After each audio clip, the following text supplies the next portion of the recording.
स्वागत करें भाई बुद्धि राजा जी का। हेलो भैया। हेलो। अब मैं रिक्वेस्ट करूंगा श्री जितेंद्र कुंडू जी, करणपाल जी, आशीष राठी जी वो आए और भाई बुद्धि राजा जी को देकर सम्मानित करें। जितेंद्र कुंडू जी, आशीष राठी जी, करणपाल जी।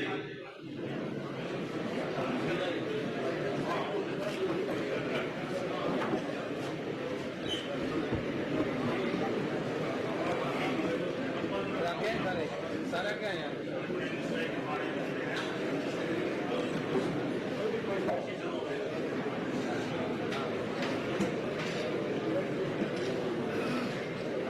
अब मैं रिक्वेस्ट करूंगा हमारी बार के सीनियर वकील साहब श्री हरि सिंह रोहल जी, प्रकाश कल्याण जी, सुखबीर शर्मा जी, सुनील सिंगला जी वो आए और भाई दिव्यांशु बुद्धि राजा जी को पगड़ी बनाकर स्वागत करें।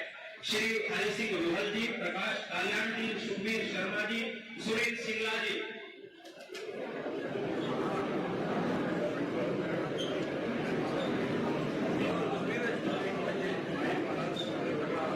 वकील साथियों से रिक्वेस्ट कि तालियों की गड़गड़ाहट से स्वागत करें।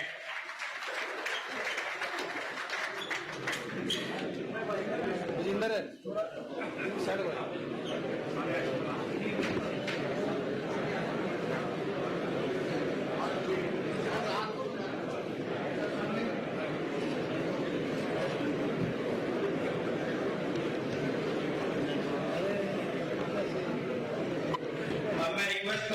गवर्निंग बॉडी के प्रधान श्री अमित काद्यान जी, प्रधान हर्ष सैनी जी और ज्वाइंट श्री मिलान जी बगीता की वो आए और श्री दिव्यांशु बुद्धि राजा जी को मोमेंट ऑफ ब्रेक करके उनका स्वागत करें।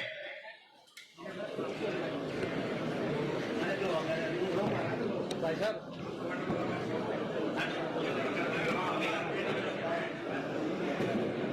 सबसे पहले मैं आपसे अपील करता हूं, क्योंकि 9.5 साल की हरियाणा की सरकार आपने देखी, 10 साल की केंद्र की सरकार आपने देखी।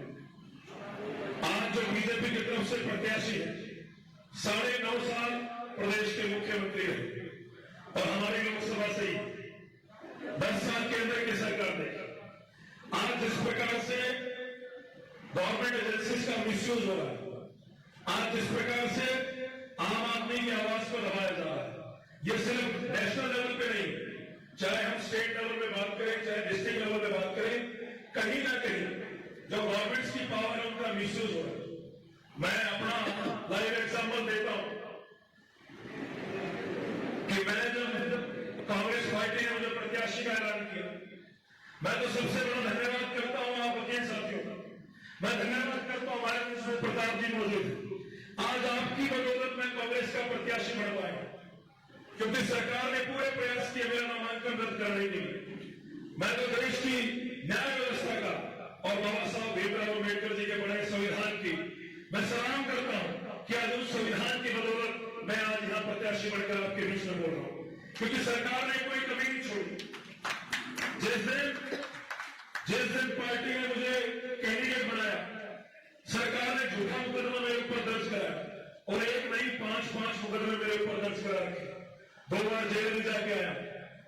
लेकिन मैं धन्यवाद करता हूं न्याय व्यवस्था का, वकील साथियों का। मैं धन्यवाद करता हूं अपने लीगल टीम का, क्योंकि उनकी बदौलत आज मैं यहां खड़ा हूं। ये तो बीजेपी ने कोई कमी नहीं छोड़ी थी मेरा नामांकन रद्द कराने के लिए। मैं धन्यवाद करता हूं ऑनरेबल हाईकोर्ट का, मैं धन्यवाद करता हूं ऑनरेबल डिस्ट्रिक्ट कोर्ट पंचकुला का, क्योंकि सरकार ने झूठा मुकदमा दर्ज कराया। सरकार ने मेरे ऊपर एक मुकदमा दर्ज कराया और कहा, मनोहर लाल जी की स्टेटमेंट है कि कांग्रेस के जो प्रत्याशी हैं उनके ऊपर मुकदमे दर्ज है। भाई मैंने कहा मुकदमे दर्ज, लेकिन मुकदमे किस बात के दर्ज? पिछले 8.5 साल हरियाणा के नौजवानों की, हरियाणा के आम आदमी की आवाज इस सरकार के सामने उठाता आया। और एक बार तो मनोहर खट्टर जी का हाथ पकड़ लिया था बतौर मुख्यमंत्री, लेकिन किसी ने पकड़ा, किसने उनका विरोध किया? मनोहर लाल जी से कोई व्यक्तिगत दुश्मनी नहीं है, लेकिन मनोहर लाल जी इस कुर्सी पर बैठे, जिस कुर्सी पर बैठ के उनको लोगों के हितों के लिए फैसले लेने चाहिए थे, उसका विरोध किया और एक नहीं 5 मुकदमे दर्ज है। और अभी हाल ही में एक झूठा मुकदमा मेरे ऊपर दर्ज कराया। लेकिन मैं तो धन्यवाद करता हूं अदालत का, क्योंकि जब अदालत में गए तो 2 मिनट के अंदर ऑनरेबल जज साहब ने उस झूठे मुकदमे में मेरे को जमानत दे दी और बीजेपी के मुंह पे करारा तमाचा मारने का काम किया। और मैं बाहर आया, मैं मीडिया के माध्यम से अदालत से बाहर आके मनोहर लाल जी को कहा कि मनोहर लाल जी, मेरे को तो अदालत ने जमानत दे दी, एक बार आप जनता की अदालत में तो आओ, जनता इस बार आपकी जमानत जब्त करने का काम करेगी, जमानत जब्त करें। देखिए, आप में से कई हमारे काफी सीनियर एडवोकेट साहब बैठे, मेरे हम उम्र साथी भी बैठे, मेरे से बड़े भी बैठे। मैं आज आपके बीच में 31 साल का नौजवान आज आपके बीच में अपील करने आया। बहुत मिडिल क्लास फैमिली से हो, घर आज के पंची का चुनाव नहीं लड़ा, घर पर आज तक किसी ने पार्षदी का चुनाव नहीं लड़ा। मेरे घर में मेरे अलावा 4 मेंबर हैं, 4 के 4 सरकारी एम्प्लॉई। घर में दूर दूर तक राजनीति से कोई लेना देना नहीं, कोई वास्ता नहीं। लेकिन पिछले 12 सालों से लगातार मेहनत कर रहे हैं, संघर्ष करते हैं। सबसे पहले 2014 के अंदर पंजाब यूनिवर्सिटी चंडीगढ़ का प्रेसिडेंट बना। हरियाणा का लटकाने का काम चंडीगढ़ के अंदर दूसरे किसी नौजवान ने हरियाणा से किया, तो आपके भाई ने किया, आपके बेटे ने किया। उसके बाद एनएसयूआई हरियाणा का पूरे प्रदेश का अध्यक्ष बना, क्योंकि कांग्रेस पार्टी के अंदर इलेक्शन सिस्टम है, चुनावी प्रक्रिया है, तो चुनाव के माध्यम से कांग्रेस की जो छात्र इकाई है एनएसयूआई, उसका अध्यक्ष बना। और अब 2018 के अंदर जो है हरियाणा यूथ कांग्रेस का अध्यक्ष चुनावी सिस्टम से 2 लाख वोटों से जीत कर आया। लेकिन पिछले 8 साल से लगातार सरकार के खिलाफ लड़ाई लड़ने का काम किया। मनोहर लाल जी से ये राजनीतिक लड़ाई तो आज चुनावी सिस्टम के थ्रू शुरू हुई, लेकिन उनकी गलत नीतियों के खिलाफ पिछले 8.5 साल से लड़ाई लड़ रही। न जाने कितनी बार मनोहर लाल जी को उनकी गलत नीतियों के खिलाफ समय समय पर आईना दिखाने का काम किया, और उसी एवज में मेरे ऊपर मुकदमे भी दर्ज किए गए, जेल भी भेजा गया। लेकिन गम इस बात का नहीं है कि मुकदमे दर्ज हुए या जेल गए, लेकिन बात इस बात की है कि 9.5 साल एक व्यक्ति को आपने मुख्यमंत्री बनाया, और एक नहीं 2 बार। अगर मनोहर लाल जी चाहते तो मुझे लगता है हमारे इलाके के अंदर आज ऐसे हालात ना हो। 9.5 साल बहुत लंबा समय हो जाता है। मैं तो एक बात कह रहा था, किसी साथी ने बात कही, उसका एग्जाम्पल आपके बीच में रखूंगा। भाई, अनिल कपूर जी की एक फिल्म आई थी, रियल और रियल लाइफ को कंपेयर करूंगा यहां पे आपके बीच में। अनिल कपूर की एक फिल्म आई थी, एक दिन के मुख्यमंत्री बनते अनिल कपूर जी। फिल्म का नाम है नायक। भाई, और कुछ हो ना हो, फिल्म देख के फीलिंग बहुत आती है, मजा बहुत आता है। भाई, एक दिन के मुख्यमंत्री के हाथ में कलम में कितनी ताकत होती है, और उस फिल्म को देख के पता लगता है अगर मुख्यमंत्री चाहे तो एक दिन के अंदर अपने इलाके के काया पलट कर सकता है। लेकिन आपने 9.5 साल दे दिए, बहुत लंबा समय हो जाता है 9.5 साल। आपने प्यार, आशीर्वाद, समर्थन देने में कोई कमी नहीं छोड़ी। लेकिन मैं पूछना चाहूंगा कि 9.5 साल का लंबा समय आपने दे दिया, लेकिन मनोहर लाल ने आपके प्यार, आशीर्वाद, समर्थन का क्या सिला दिया? मनोहर लाल जी ने इस इलाके के लिए क्या काम किया? 9.5 साल में करनाल पार्लियामेंट के लिए कौन सा ऐसा बड़ा प्रोजेक्ट खट्टर साहब लेके आए? ये सवाल पूछने की जरूरत है। मैं आज आपके बीच में आया हूं, आपसे अपील करने आया हूं, और साथ के साथ आपको विश्वास में दिलवाने आया हूं। देखिए, उम्र 31 साल है। मीडिया वाले पूछते हैं कि बुधियाना जी, आपके सामने तो 2 बार के मुख्यमंत्री चुनाव लड़ रहे, जिनका 9.5 साल का एक्सपीरियंस है। मैं उनको कहना चाहूंगा, 2 बार के मुख्यमंत्री जरूर है, लेकिन रिजेक्टेड, रिमूव्ड मुख्यमंत्री। चलती सरकार में मुख्यमंत्री बदलने के 2 कारण होते हैं।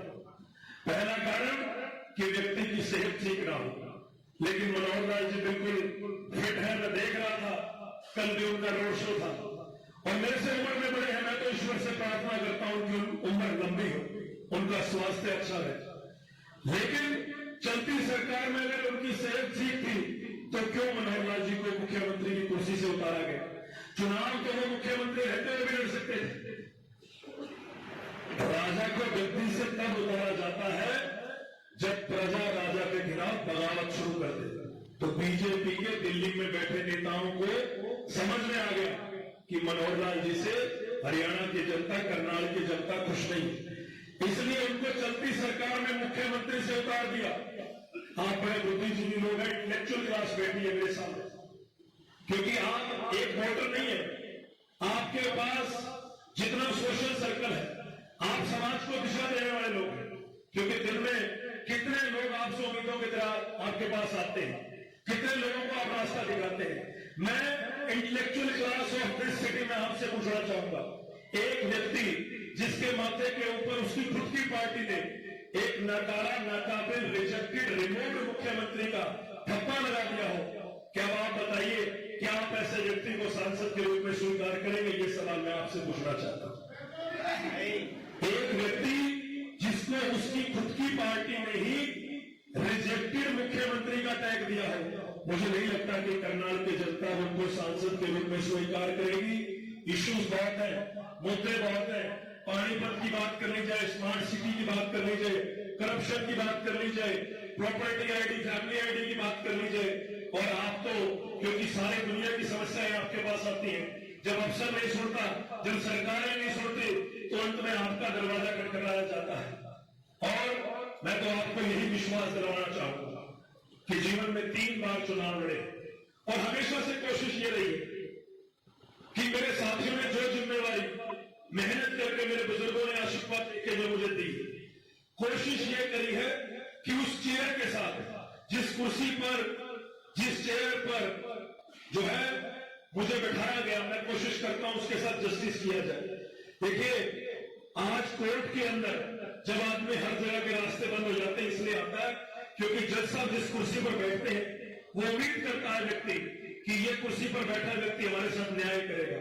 तो मेरी भी कोशिश ये रही है, 3 बार चुनाव लड़ा हूं, तीनों बार ईश्वर ने बाजू पकड़ के बेड़ा पार किया है, और हमेशा से कोशिश रही है, चाहे यूनिवर्सिटी का प्रेसिडेंट रहा, चाहे एनएसयूआई का प्रेसिडेंट रहा, और चाहे यूथ कांग्रेस का प्रेसिडेंट रहा, तीनों बार कोशिश ये करी है कि जिस विश्वास से मेरे साथियों ने, मेरे बुजुर्गों ने मेरे ऊपर विश्वास जताया, मैं कोशिश करता रहा कि कभी ऐसा ना लगे कि उनको उनकी उम्मीदों पर खरा ना उतर सकूं।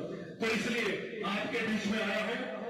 उम्र में आपसे बहुत छोटा हूं, मेरे कई हमउम्र साथी भी बैठे हैं, लेकिन कई हमारे बहुत सीनियर एडवोकेट साथी बैठे हैं, मेरे से बुजुर्ग। आपको विश्वास दिलाता हूं, आपको यहां से यकीन दिलाता हूं, आपका आशीर्वाद रहेगा, आपका सहयोग मिलेगा। तो ये 31 साल का नौजवान आपको विश्वास दिलाता है कि आपकी एक एक उम्मीदों पर खरा उतरने का पूरा प्रयास करूंगा, एडी चोटी का जोर लगा दूंगा, लेकिन आपकी एक एक मांगों को मौका मिला संसद में उठाने का, तो वहां जब आपका ये भाई हारेगा तो आपको आवाज पानी पर खाल के ऊपर सुनाई देगी। इसी विश्वास के साथ आज आपके बीच में आया हूं, और हमारे कादियान साहब और समस्त हमारी जो है बार एसोसिएशन बैठी, आपको भी विश्वास दिलवाना चाहूंगा। एक मांग जरूर कादियान साहब ने, हमारे जो न्यू फेलोज जो अभी आए हैं, जिनके लिए चैम्बर की व्यवस्था जो है कोर्ट के अंदर नहीं हुई है, मैं आपको पूरा विश्वास दिलाता हूं, अपनी तरफ से पूरा सहयोग करूंगा। और जो नए हमारे फेलोज एडवोकेट साथी आए हैं, जिनके पास चैम्बर की कमी है, तो सरकार से लड़ाई लड़ेंगे। और भाई अगली सरकार हरियाणा में कांग्रेस की आने जा रही है, हमारी सरकार आएगी, यहां आपके बीच में अनाउंसमेंट करके जाते हैं, सरकार आएगी तो आप नए फेलोज के लिए यहां पर चैम्बर इंतजाम कराने का और जगह दिलवाने का काम भी हम लोग करेंगे। और मैं समस्त जो हमारे बार एसोसिएशन के साथी बन गया पार्लियामेंट में पहुंच गया।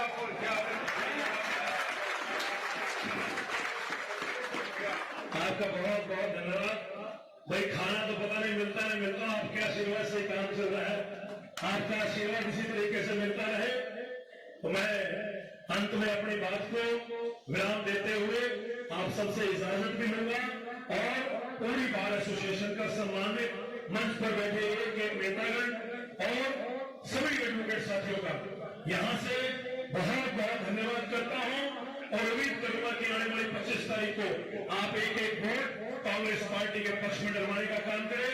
आपका ये भाई आपको विश्वास दिलाता है, जहां भी को मेरी जरूरत होगी वहां कंधे से कंधे मिलाकर आपके साथ खड़ा मिलूंगा। बहुत बहुत धन्यवाद। जय हिंद, जय भारत, जय कांग्रेस।